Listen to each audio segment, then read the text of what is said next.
Okay, so tonight's homework is all about our last part of the proficiency test that we're going to be walking through this week with Francisca, and then doing attempt number 1 with Dirk's story.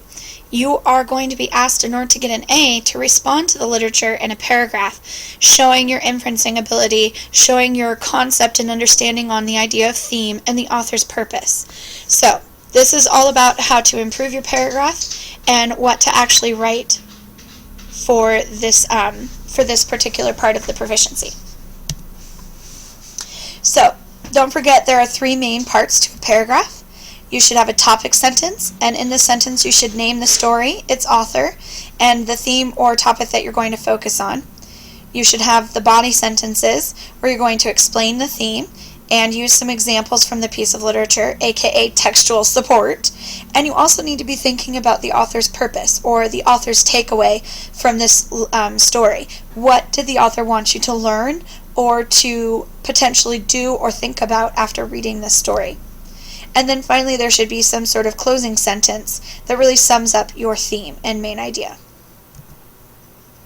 So how can you improve your paragraph? Well, use the following questions to help guide your revision. First, have I written about one important theme?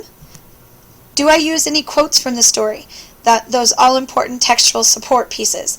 This is why, as we're reading each day, I give you time to look for those quotes, because they are very important to support your ideas.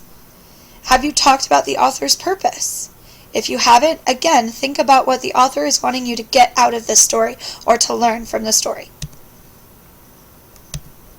Have you used some of the same words the author used? In other words, have you really thought about your word choice and your academic vocabulary? Because we know that that is very important in this process.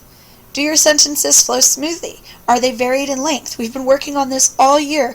Really go back through and take a look and see that you have all the different types of sentences throughout the paragraph. Also, don't forget to check for conventions. Have you checked your punctuation, capitalization, and spelling?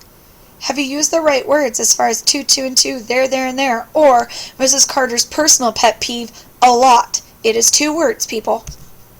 Finally, proofread your paragraph. After you've made a neat copy of your final paragraph, check it one more time for errors. That was short and sweet, hopefully.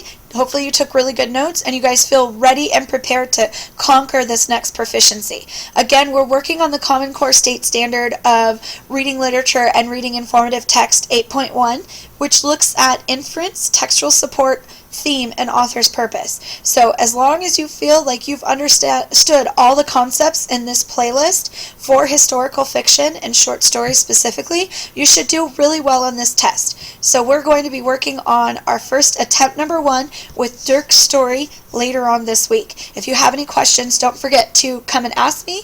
You can ask on Edmodo, you can ask via Twitter, you can even ask on sophia.org. Don't forget, as you're watching this video, to take the quiz off to the side and to hopefully sign into Sophia and rate the tutorial. Obviously, don't forget to do the digital whisk too. And I'll see you in class tomorrow. Thanks, guys.